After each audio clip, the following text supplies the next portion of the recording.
Monsieur le Conseiller fédéral, Mesdames et Messieurs, bonjour. Bienvenue à cette conférence de presse qui sera consacrée principalement au thème de la modification de la loi fédérale sur l'assurance maladie, ouverture de la procédure de consultation. Avant de passer à ce thème, je vous propose de poser les questions sur la séance qui s'est déroulée ce matin. Si vous avez des questions sur la séance qui s'est déroulée ce matin, oui, monsieur.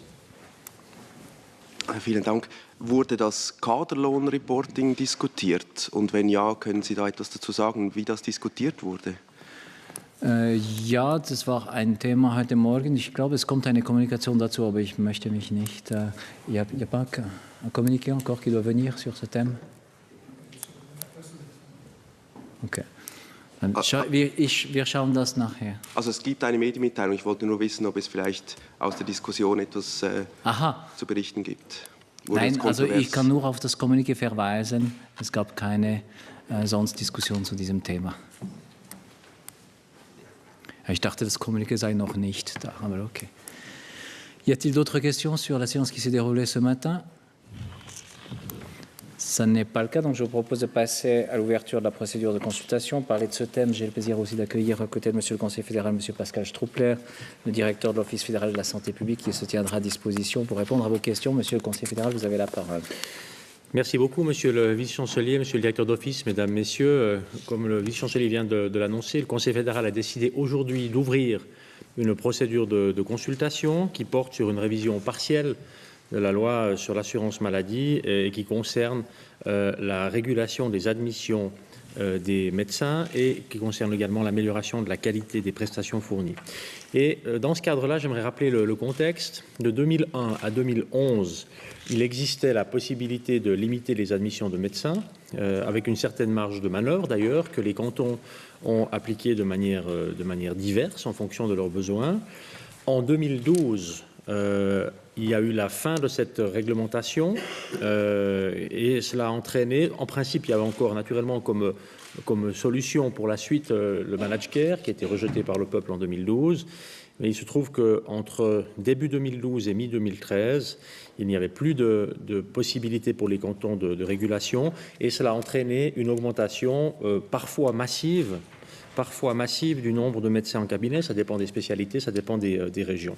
C'est la raison pour laquelle, confronté à cette situation, le Parlement, sur proposition d'ailleurs du Conseil fédéral, avait décidé de réactiver en urgence cette réglementation en 2013, avec une exception pour les médecins ayant pratiqué au moins 3 ans dans un établissement suisse de formation reconnu. En 2015, le Parlement a rejeté, in extremis, à une voix près, si je me souviens bien, un projet qui visait à régler définitivement cette question, avoir une réglementation qui soit durable et qui avait fait suite d'ailleurs à la demande du Parlement, suite à son travail en urgence en 2013, d'avoir une solution qui soit stabilisée. Solution stabilisée rejetée, même problème donc, 6 mois plus tard, de nouveau en urgence, une prolongation du régime actuel. C'était donc en 2016. En juin 2016, cette décision définitive du Parlement, et cela porte jusqu'en juin 2019. Et dans l'intervalle, de nouveau, le souhait de trouver une solution qui soit stable. Et c'est pour ça donc que nous ouvrons maintenant une consultation sur un nouveau projet. Le projet mis en consultation ce matin va agir sur 3 niveaux. Le premier niveau, c'est de rehausser ou augmenter le socle d'exigence minimale en matière de formation et de qualification des médecins et des professions de la santé dans leur ensemble. Cela passe notamment par la loi sur les professions médicales, cela passe également par la loi sur les professions de la santé. Et si on pense à la loi sur les professions médicales, elle était totalement remaniée en 2015. Une première partie est déjà entrée en vigueur en début de cette année et d'autres dispositions vont prendre effet au début de l'année prochaine, en janvier prochain. Et avec cette loi, on renforce les exigences en termes de formation, on renforce également les exigences en termes de maîtrise des langues des médecins et on définit plus clairement notamment le niveau linguistique que les médecins doivent atteindre. La seconde loi, celle sur les professions de la santé, a été adoptée en septembre dernier par le Parlement et elle constitue une base pour garantir le niveau de qualification des professions non universitaires. On pense ici en particulier aux physiothérapeutes, sages-femmes, ou encore ostéopathes, infirmiers, infirmières. Et si on prend maintenant ces deux lois, eh bien, elles visent à améliorer la qualité des prestations, la transparence, et cela aboutira à une plus grande sécurité pour les patients. Deuxième niveau, c'est de renforcer les exigences envers les médecins et les autres fournisseurs de prestations qui sont autorisés à pratiquer à la charge de l'assurance maladie obligatoire. Et donc, on va avec cela poser des exigences supplémentaires de qualité. Il sera également possible d'exiger des médecins qui souhaitent ouvrir un cabinet un délai d'attente entre la fin des études et l'admission à pratiquer à charge de l'assurance maladie obligatoire. Et en parallèle, il est aussi prévu la possibilité d'imposer un examen qui vise à évaluer les connaissances concernant le système de santé suisse. Et là, celles et ceux qui ont acquis une expérience de 2 ans en Suisse en seraient dispensés. Et l'objectif là, c'est d'améliorer la qualification des praticiens et leur connaissance évidemment du système de santé suisse. Et puis en parallèle, évidemment, cela permet aussi de réguler les admissions. Ces conditions supplémentaires dont je vous parle maintenant concerneront tous les nouveaux fournisseurs concernant les nouveaux fournisseurs de prestations, mais tous les praticiens, donc aussi ceux qui sont déjà admis, devront respecter certaines charges pour continuer à être remboursés par la LAMAL. Et dans ce cadre-là, je peux mentionner des critères de qualité qui sont d'ailleurs encore à préciser. Et il s'agira par exemple dans ces critères de la participation à des programmes qui visent à améliorer la qualité. Il s'agira de la transmission de données nécessaires pour accroître cette qualité ou encore à la participation à des systèmes d'annonce d'erreurs. Et qui doit veiller à cela? Qui peut, dans le fond, accompagner cette évolution et le respect de ces nouvelles mesures? Eh bien, il est prévu là de charger les assureurs de cette tâche, comme ils sont d'ailleurs aujourd'hui déjà responsables du contrôle des factures médicales. Ils devront, les assureurs également, dans ce cadre-là, désigner un organe commun chargé de vérifier que les conditions d'admission qui ont été fixées par le Conseil fédéral sont bien remplies. Voilà pour le deuxième niveau, donc avec ces critères, notamment autour de la qualité en général. Et puis le troisième niveau, eh bien, le troisième niveau vise à réguler les admissions proprement dites, avec plus de compétences pour les cantons. Ils pourront définir eux-mêmes, ces cantons, leurs besoins en termes de prestations ambulatoires. Et comme vous le savez, aujourd'hui, c'est la Confédération qui fixe les nombres maximaux de médecins admis par spécialité médicale. Désormais, ce sont les cantons qui pourront le faire. Ils devront pour cela se coordonner entre eux pour tenir compte de la mobilité toujours plus grande des patients. C'est vrai que si on regarde les cantons, les frontières cantonales, ce n'est pas toujours les espaces les plus pertinents en matière de santé. Il y a des régions dans lesquelles on voit bien que les patients circulent d'un canton à l'autre. Il faut donc pour ça aussi coordonner l'offre de soins. Et puis, il faut aussi pouvoir tenir compte de nouvelles formes de travail qui se développent en général dans la société, mais aussi bien sûr dans le domaine de la santé.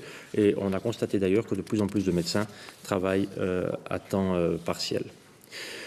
Si je parle maintenant de ces plafonds par spécialité, ils vont englober tous les médecins actifs dans le domaine ambulatoire du canton, qui les exercent soit en cabinet, soit dans un hôpital ou alors en institution. Et si malgré tout cela, les coûts devaient massivement augmenter dans une spécialité par exemple, les cantons auront encore la possibilité, tout en garantissant bien sûr l'accès, la Versorgung, parce que c'est leur tâche, mais ils auront encore la possibilité, là où cela paraît adéquat, de bloquer toute admission. Dans ce contexte, j'aimerais encore vous dire que la Suisse est peut-être l'un des seuls pays, est l'un des seuls pays de l'OCDE à ne pas avoir de mesures qui soient durables et qui soient efficaces pour maîtriser l'offre ambulatoire de prestations médicales. Et nous souhaitons, avec ce dispositif et ces 3 niveaux dont je viens de vous parler, dans le fond, combler ce vide. Et nous souhaitons, avec cela, pouvoir développer une solution durable. On espère enfin une solution durable dans cette question-là, une solution susceptible de rallier une majorité. Noch kurz vielleicht einige Wörter auf Deutsch. Das ist wirklich eine neue Lösung, die der Bundesrat jetzt vorlegt, um die Zulassung der Ärztinnen und Ärzte zu regeln. Dieses Projekt, der heute in die Vernehmlassung geht, erhöht die Anforderungen an die Qualität und sieht für die Zulassung 3 Stufen vor. Und dabei wird etwa sichergestellt, dass Ärztinnen und Ärzte über die nötigen Sprachkenntnisse verfügen und an Qualitätsprogrammen teilnehmen. Für die Beschränkung der Zulassung sollen künftig die Kantone zuständig sein. Und dabei sollen sie sich untereinander koordinieren und berücksichtigen, dass immer mehr Ärztinnen und Ärzte Teilzeit arbeiten, was wirklich auch eine Auswirkung auf dem Gesundheitswesen hat. Wir sind überzeugt, dass mit dieser Lösung und mit diesem System wir haben eine faire Lösung für die Ärztinnen und Ärzte. Es ist auch eine Lösung, die verteilt die Verantwortung zwischen Bund, Kantonen und Versicherern. Und vor allem, das ist auch immer unser Ziel, es dient den Menschen in der Schweiz. Sie wollen nach wie vor immer ein qualitativ hochstehendes Gesundheitswesen, gut zugänglich für alle. Und es bleibt, ja, das ist auch selbstverständlich auch immer ein Ziel, dass dieser Zugang zum Gesundheitssystem gewährleistet bleibt. Voilà. Merci de votre attention. Merci, Monsieur le Conseiller fédéral. Nous passons à la ronde des questions. Qui souhaite se lancer avec la première question? Oui, je vous en prie. Ja, vielleicht zu den Ärzten, die in der Schweiz ausgebildet werden. Sind die von den ersten beiden Maßnahmen nicht betroffen? In der Tat, die zwei Maßnahmen, Sie sprechen von den zwei ersten Stufen, oder? Aber in der Tat für die Ärzte, die in der Schweiz ausgebildet worden sind, ist klar, dass sehr, sehr viele Anforderungen schon erfüllt sind. Oder? Zum Beispiel Sprachkenntnisse, das ist schon evident oder klar, das ist keine große Diskussion mehr. Gehe ich davon aus, mindestens. Und es ist auch klar, dass die Kenntnisse zum Beispiel über den schweizerischen Gesundheitssystem, die sind auch damit sicher gewährleistet. Deswegen ist es auch vorgesehen, es ist keine Differenz zwischen Nationalität zum Beispiel, das ist nicht die Frage. Es ist wirklich, welche Punkte müssen erfüllt werden, damit es ist möglich zu sagen, okay, die sind da und die kennen den schweizerischen Gesundheitssystem und die können auch tätig werden. Peut-être sur le détail maintenant des éléments. Je ne sais pas si M. Struppler vous souhaitez à ce stade ajouter quelque chose. C'est bon. Merci. Prochaine question, M. Rebetté. Vous l'avez rappelé à plusieurs reprises, la possibilité donnée au canton de bloquer les installations de nouveaux médecins a été refusée devant le Parlement. Finalement, qu'est-ce qui fait que cette fois-ci, votre projet pourrait convaincre le Parlement? Ça a été rejeté, une solution durable a été rejetée une fois en 2015 à une voix près. C'était la première session de la nouvelle législature.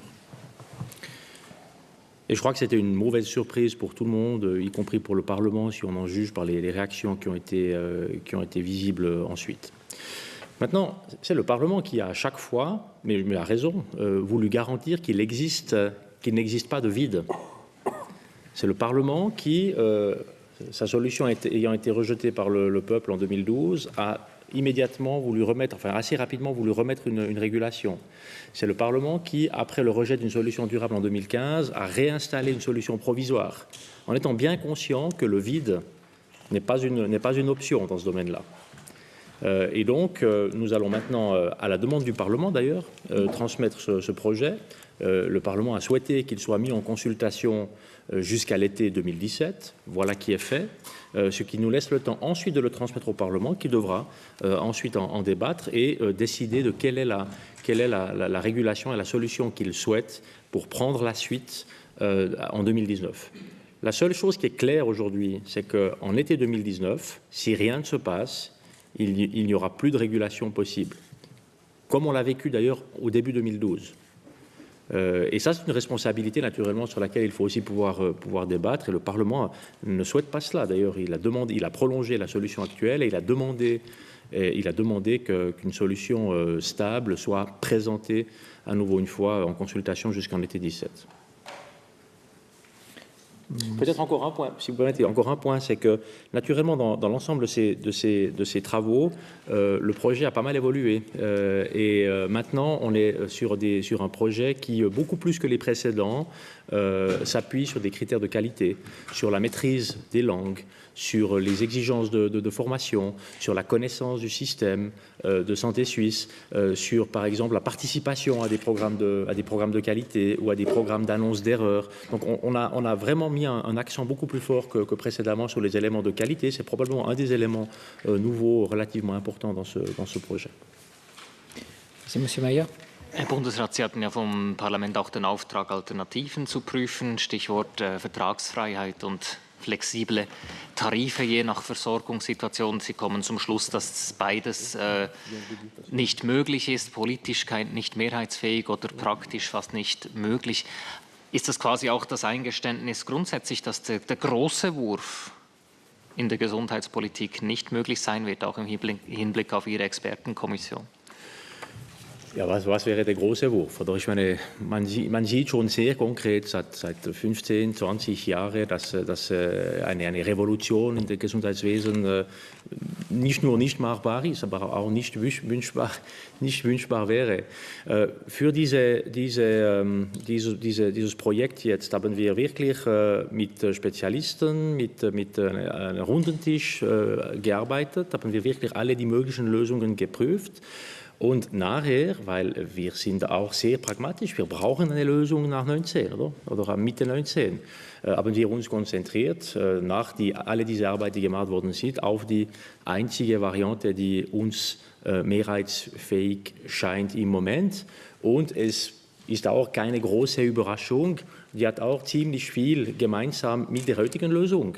Die einzige, die bis jetzt eine Mehrheit gefunden hat, muss man auch sagen. Das heißt, es ist auch vielleicht ein Realitätsprinzip einfach, die uns auch in dieser Sache geführt hat. Vielleicht zu der Arbeiten, die gemacht worden sind über die anderen möglichen Modelle. Vielleicht könnte da Herr Struppler einige Informationen auch geben. Ja, vielen Dank, Herr Bundesrat. In der Tat, wir haben an drei Workshops mit den Beteiligten, also mit den in Frage kommenden Stakeholdern, verschiedene Elemente geprüft. Beispielsweise die Frage, kann man mit einer Tarifdifferenzierung etwas bewirken? Man kann etwas bewirken, aber die Tarifdifferenzierung müsste mindestens 20% betragen. Und mit diesem Element kommt man sofort in eine schwierige Situation mit Bezug auf falsche Anreize. Also wer dort hineingeht, schafft ein größeres Wirrwarr. Dann haben wir die Zulassungssteuerung angeschaut, die bisher in Kraft war. Immerhin bestand ein Wunsch der Kantone, dort tätig zu werden. Zwischen 2013 und 2016 waren es immerhin 18 Kantone, die irgendeine Form einer Zulassungsbeschränkung angewandt haben. Dann das Stichwort Aufhebung des Vertragszwanges, ein Dauerbrenner, der immer wieder aufgebracht wird. Wir haben die Experten eingehend befragt und haben feststellen müssen, dass nicht einmal die zwei Versicherungsverbände sich einig waren über eine Methode, wie man die Zulassung regelt über die Aufhebung des Vertragszwanges. Also nach einer politischen Verweigerung, das an die Hand zu nehmen, waren nicht einmal die Experten sich einig. Der Bundesrat hat in seinem Bericht vom 3. März dann festgestellt, dass diese Diskussion noch nicht reif ist, aber er ist bereit, sie weiter zu verfolgen. Prochaine question. Monsieur Friedli. Ja, ich hätte noch eine Frage bezüglich der Qualitätskriterien. Sie haben jetzt gesagt, also die Kassen müssen dann kontrollieren, ob die Ärzte da mitmachen oder nicht. Aber also dürfen die Ärzte selber bestimmen, an welchen Programmen sie teilnehmen? Oder wird es dann auch die Kasse sein, die einem Arzt sagt, du musst das und dort, sonst kannst du bei uns nicht mehr abrechnen? Die zweite Frage, Entschuldigung noch schnell, wäre noch bei der Festlegung dann der Höchstzahlen in den Kantonen.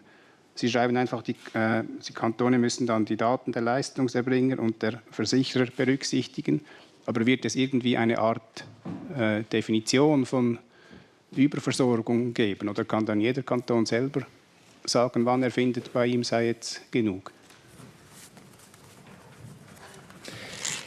Vielen Dank. Zuerst zur ersten Frage, was die Qualität anbelangt. Der Bundesrat wird im Rahmen der Verordnungsarbeiten solche Kriterien definieren müssen. Also sie müssen klar genug sein, dass der Entscheid der Versicherer oder der Organisation klar ausfällt. Wir gehen davon aus, dass es binäre Entscheide sind, aber die Kriterien müssen klar genug formuliert sein. Also dort liegt noch einiges zu tun. Mit Bezug auf die Kantone haben eine gewisse Handlungsmarge.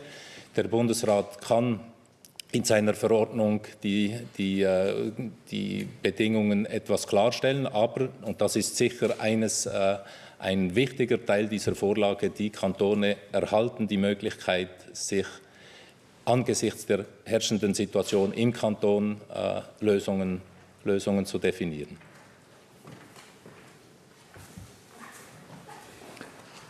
Prochaine question.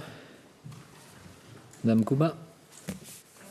Des critères de qualité, est-ce que c'était une demande aussi du Parlement d'ajouter ce critère dans votre projet, ou est-ce que c'est pas une manière aussi de revenir avec votre projet d'il y a quelques années sur la stratégie qualité dans les soins et qui a connu des fortunes diverses au Parlement? C'est deux choses différentes. Il n'y avait pas en lien, pas que je me souvienne en lien avec ça, de demande précise du Parlement, mais il faut dire aussi que la demande du Parlement, elle était rédigée de manière relativement simple. Il s'est agi, après la surprise du rejet d'une solution définitive, stable, en vote final, au Parlement, il s'est agi rapidement, d'abord d'éviter le vide. Donc le Parlement a prolongé en urgence la solution qui était déjà auparavant limité dans le temps, et puis en parallèle, il a, au travers de, je crois que c'est une motion ou une motion postulat, demandé qu'on prépare le prochain projet. Maintenant, ça n'est pas la même chose que le projet de qualité. D'ailleurs, il n'a pas été rejeté, il est toujours en débat, c'est un débat relativement compliqué au Parlement, et ce projet de qualité du Conseil fédéral vise surtout à trouver un financement pour des grands projets de qualité. Ici, il s'agit d'autre chose. Il s'agit d'inviter, d'encourager, d'inciter les médecins à participer encore plus qu'aujourd'hui. Ils le font déjà, évidemment. Ce n'est pas que ça se fait sans qualité aujourd'hui, bien au contraire, mais à participer de manière coordonnée à des programmes de qualité. C'est peut-être un peu l'autre face de la médaille, si on veut bien. Ça va naturellement dans la même direction, à savoir soutenir l'effort en matière de qualité, d'annonce d'erreurs, de partage d'informations et d'expériences pour limiter les problèmes et les erreurs, par exemple, mais on peut le faire, ou on souhaite le faire naturellement avec un élément de qualité dans ce projet-là. Il ne s'agit pas ici de faire exactement ce qui avait été fait auparavant en disant, eh bien, c'est comme mettre une barrière pour empêcher des nouveaux médecins de s'installer. Ce n'est pas ça la question. La question, c'est d'avoir une bonne disponibilité de médecins dans les différentes spécialités, dans les différentes régions du pays. C'est pour garantir aussi l'accès, dans le fond, d'éviter le sous-approvisionnement, mais aussi un sur-approvisionnement. Et puis, parallèlement, évidemment, aussi de profiter de ces réflexions pour améliorer la qualité de l'ensemble du système de santé. Merci, Monsieur Mayer. Die Gesundheitskommission des Nationalrates arbeitet ja an einem eigenen Modell, das Ober- und Untergrenzen je nach Fachrichtung vorgibt und dann innerhalb dieser Grenzen eine Art Vertragsfreiheit, wenn ich das richtig verstanden habe. Aus Ihren Ausführungen kann ich da schließen, dass Sie diesem Modell keine Chance geben. Ja, das würde ich nicht so sagen. Ich meine, die Situation ist heute sehr klar. Es gab die Ablehnung, eine stabile Lösung in 2015 und nachher zwei Sachen. Einerseits die Verlängerung, eine provisorische Lösung bis in 2019 und parallel dazu ein Mandat für den Bundesrat, eine Vernehmlassung zu eröffnen bis im Sommer 2017 zu einer Nachfolgeregelung. Das haben wir gemacht. Wir erfüllen damit wirklich das Mandat des Parlaments, werden wir es weiter auch so tun. Es verhindert sicher nicht das Parlament auch auf eine andere Ebene oder in seiner Arbeit andere Gedanken zu entwickeln. am Ende, das vereinfacht nicht die ganze Debatte, muss man schon sehen. Aber ich sehe das wirklich als ein Beitrag zu der ganzen Diskussion, die sowieso nicht so einfach werden wird, nicht so einfach wird. Oui, prochaine question. Haben Sie eine Kostenabschätzung gemacht? Also wird das teurer oder günstiger als das jetzige System? Kostenabschätzung, was meinen Sie mit Kostenabschätzung? Also die Kontrollen, die neuen, die eingeführt werden, die werden ja sicher, das wird ja jemand machen müssen, das heißt, es wird sicher Kosten verursachen. Wissen Sie, wie viel dass diese neuen Kontrollen kosten werden etwa? Der Bundesrat wird in dieser Hinsicht die Gebühren festlegen, die Höhe der Gebühr festlegen können. Und solange der Bundesrat das nicht entschieden kann, ist keine Kostenabschätzung machbar. Aber noch ein Punkt dazu. Das Ziel ist klar, damit auch eine gute Versorgung zu sichern, auch im ambulanten Bereich und auch vor allem keine Überversorgung. Und wenn wir das wirklich machen können, das war genau das Problem in 12 und 13. Diese Explosion von Spezialisten in gewisse Bereiche, gewisse Spezialitäten, gewisse Regionen haben wirklich als Auswirkung gehabt eine sehr starke Erhöhung der Kosten im ambulanten Bereich. Und mehr Kosten im ambulanten Bereich bedeutet auch mehr Prämien, das bedeutet aber auch tendenziell mehr IBV. Das heißt, es hat auch ziemlich rasch große Auswirkungen über die öffentlichen Budget, sei es auf kantonaler Ebene, aber auch auf Bundesebene. Das Ziel ist schon, eine gute Versorgung zu sichern, mit einer guten Qualität, aber so effizient wie möglich auch mit Beziehung zu den Kosten. Wenn ich nachfragen darf, wollen Sie so auch, dass die Prämien weniger stark ansteigen? Glauben Sie, dass Sie das erreichen können mit diesen neuen Maßnahmen? Wissen Sie, das ist eine viel breitere Diskussion, aber die uns sehr stark beschäftigt seit lange und auch besonders auch dieses Jahr, einfach alles zu tun, damit die Gesundheitskosten sind so weit wie möglich unter Kontrolle. Es ist für uns ein sehr großes Anliegen. Ich werde nicht die ganze Breite der Maßnahmen erwähnen, aber in den Medikamentenpreisen haben wir das schon sehr viel gemacht. Interessanterweise in den letzten 6 Jahren, ich glaube das vom Kopf, oder, sind die Gesundheitskosten für die Medikamente pro Kopf nur von etwa 1% pro Jahr gestiegen.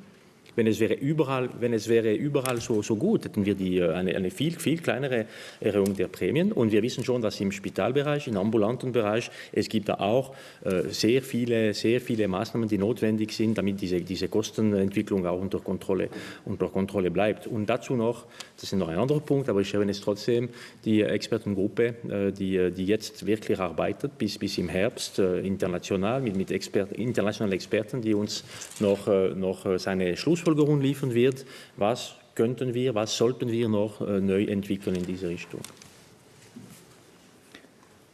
Grande question, oui, je vous en prie.